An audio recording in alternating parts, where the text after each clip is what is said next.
Hi everyone, welcome to my mother's kitchen. ഇന്ന് ഞാൻ തേങ്ങ ചേർക്കാത്ത മോര് കാച്ചിയതാണ് ഉണ്ടാക്കുന്നത്. മോര് കാച്ചുന്നതിന് പ്രധാനമായിട്ട് വേണ്ടത് തൈരാണ്. ഈ തൈര് ഞാൻ 2 ദിവസം മുൻപ് ഉണ്ടാക്കിയെടുത്തതാണ്. അതുണ്ടാക്കുന്ന രീതി യൂട്യൂബിൽ കൊടുത്തിട്ടുണ്ട്.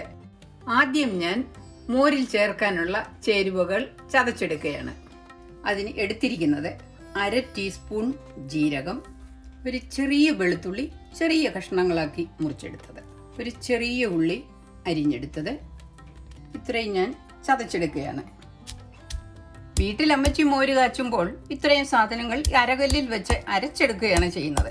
ഇപ്പോൾ അരകല്ലില്ലെന്ന് വരികിലും നമുക്ക് ഇതുപോലെയുള്ള ഒരു കല്ലുണ്ടെന്ന് വരികിൽ അരയ്ക്കുന്നത് പോലെ തന്നെ ചതച്ചെടുക്കാം. നല്ല സ്മൂത്തായിട്ട് ചതച്ചെടുക്കാം. ഈ ചതയ്ക്കുന്നതിൻ്റെ കൂട്ടത്തിൽ ഒരു ചെറിയ കഷ്ണം ഇഞ്ചിയും കൂടെ ചേർക്കുന്നുണ്ട്. അത് ഞാനൊരു ചെറുതായിട്ടൊന്ന് മുറിച്ചിടുകയാണ്. അപ്പോൾ പെട്ടെന്ന് ചതച്ചെടുക്കാം. ഇപ്പോൾ അരച്ചെടുത്തതുപോലെ ചതഞ്ഞിട്ടുണ്ട്. ഇനി ഞാൻ ഇതിൽ മോരിൽ ചേർക്കാനുള്ള 1/4 ടീസ്പൂൺ മഞ്ഞളും കൂടി ചേർത്ത് മിക്സ് ചെയ്ത് ചതച്ചെടുക്കുകയാണ്. ഞാൻ മിക്ക കാര്യങ്ങളിലും വീട്ടിൽ വെച്ച് ശീലിച്ച് അതേ രീതിയിലാണ് ചെയ്യാറുള്ളത്. പക്ഷേ ഇതുപോലെ എളുപ്പത്തിൽ നമുക്ക് മോര് കാച്ചി എടുക്കണമെന്ന് വരികിൽ തൈര് നമ്മൾ മിക്സിയിലിട്ട് പൾസ് ചെയ്യുമ്പോൾ ഈ സാധനങ്ങൾ അതിലിട്ട് അടിച്ചെടുത്താലും മതി. കുറച്ച് തൈരും കൂടി ഇതിൻ്റെ മുകളിൽ ഇടുകയാണ്. ഇപ്പോൾ ഇതിൽ ഞാൻ 5 കപ്പ് തൈര് ഇട്ടിട്ടുണ്ട്. തൈര് പൾസ് ചെയ്തെടുത്താൽ മതി.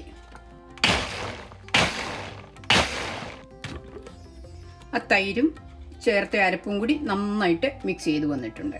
മോര് കാച്ചാനുള്ള പാത്രത്തിലേക്ക് ഒഴിക്കുകയാണ് ഞാൻ. 2 കപ്പ് തൈരും കൂടി എടുക്കുന്നുണ്ട്. ഈ ജാറ് കഴുകി ഞാൻ ഇതിൽ ഒരു 1/2 കപ്പ് വെള്ളം മാത്രമേ ചേർക്കുന്നുള്ളൂ. ഇനിയും മോര് ചൂടാക്കുകയാണ്. മോര് ചൂടാക്കുമ്പോൾ ഇളക്കി കൊടുക്കണം, അല്ലെങ്കിൽ പിരിഞ്ഞു പോകും. ഇപ്പോൾ നന്നായിട്ട് കുറുകിയാണ് ഇരിക്കുന്നതെന്ന് വരികിലും ചൂടായി കഴിയുമ്പോൾ അതിൻ്റെ തിക്നെസ് കുറയും. അതുപോലെ വെള്ളം ചേർക്കുന്നത് ഓരോരുത്തരുടെയും ആവശ്യമനുസരിച്ച് വെള്ളം ചേർക്കുക. മോര് തിളയ്ക്കണ്ട, ഒന്ന് ആവി പൊങ്ങുന്നിടം വരെ ചൂടാക്കിയാൽ മതി. ഞാൻ ചെയ്യുന്ന വീഡിയോകൾ നിങ്ങൾക്ക് ഇഷ്ടമാണെന്ന് വരികിൽ സബ്സ്ക്രൈബ് ചെയ്യുക. അതുപോലെ ഫ്രണ്ട്സ് ആൻഡ് ഫാമിലിക്ക് ഷെയർ ചെയ്യുക. മോര് ചൂടാക്കാൻ വെക്കുമ്പോൾ ഒരു തണ്ട് കറിവേപ്പിലയും കൂടി ഇട്ടാണ് ചൂടാക്കുന്നത്.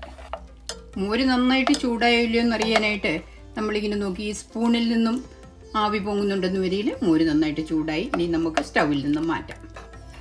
ആവശ്യത്തിനുള്ള ജീരകവും സ്വല്പം വെളുത്തുള്ളിയും ഇഞ്ചിയും അരച്ച് ചേർക്കുന്നത് കൊണ്ട് മോരിന് നല്ല ഫ്ലേവർ ആയിരിക്കും. മോര് ആവശ്യത്തിന് ചൂടായി സ്റ്റൗവിൽ നിന്നും മാറ്റി ഇനി മോരിൽ കടുക് താളിച്ച് ചേർക്കുകയാണ്. സ്റ്റൗവിൽ നിന്നും മോര് മാറ്റിയാലും ഇടയ്ക്കിടയ്ക്ക് ഒന്ന് ഇളക്കി കൊടുക്കണം, അല്ലെങ്കിൽ അത് പിരിഞ്ഞു പോകും. കടുക് താളിക്കുന്നതിന് ഈ തവയിൽ 1 ടേബിൾ സ്പൂൺ വെളിച്ചെണ്ണയാണ് ഒഴിക്കുന്നത്. എണ്ണ ചൂടായി 1/2 ടീസ്പൂൺ കടുക്, 1/4 ടീസ്പൂൺ ഉലുവ, 2 എരിവുള്ള പച്ചമുളക് മുറിച്ചത്, 1/2 ഇഞ്ച് നീളത്തിലുള്ള ഇഞ്ചി ചെറുതായിട്ട് അരിഞ്ഞത്, 1 വെളുത്തുള്ളി നീളത്തിൽ അരിഞ്ഞെടുത്തത്, 3 ചെറിയ ഉള്ളി അരിഞ്ഞെടുത്തത്, 2 ഉണക്കമുളക്. ഇത്രയൊന്ന് നന്നായിട്ട് വഴറ്റിയെടുക്കണം. ജീരകവും വെളുത്തുള്ളിയും ഈ കടുക് പൊട്ടിക്കുന്നതിൽ ഇട്ട് വേണമെന്ന് വരികിലും നമുക്ക് മോരിൽ ചേർക്കാം.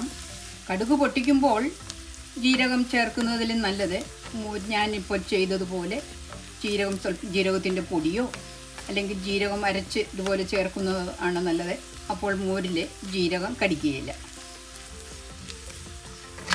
അത് തന്നെയുമല്ല, ജീരകത്തിൻ്റെ ആ ഫ്ലേവർ നന്നായിട്ട് മോരിൽ കാണും.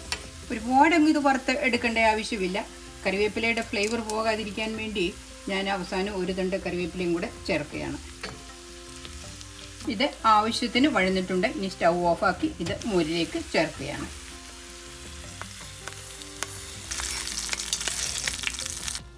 കടുക് താളിച്ച് ചേർത്ത് ഞാൻ സ്വല്പം നേരത്തേക്ക് മൂടി വെക്കുകയാണ്. സ്വല്പം തണുത്തതിന് ശേഷമേ ഉപ്പ് ഞാൻ ചേർക്കുന്നുള്ളൂ. മോര് ഒരുമാതിരി ചൂട് മാറിയിട്ടുണ്ട്. ഇതിലേക്ക് ഞാൻ 3/4 ടീസ്പൂൺ ഉപ്പാണ് ചേർക്കുന്നത്. ഈ രീതിയിൽ നിങ്ങൾ തേങ്ങ ചേർക്കാത്ത മോര് കാച്ചി ഇതുണ്ടാക്കി നോക്കുക. നിങ്ങൾക്ക് തീർച്ചയായിട്ടും ഇഷ്ടപ്പെടും.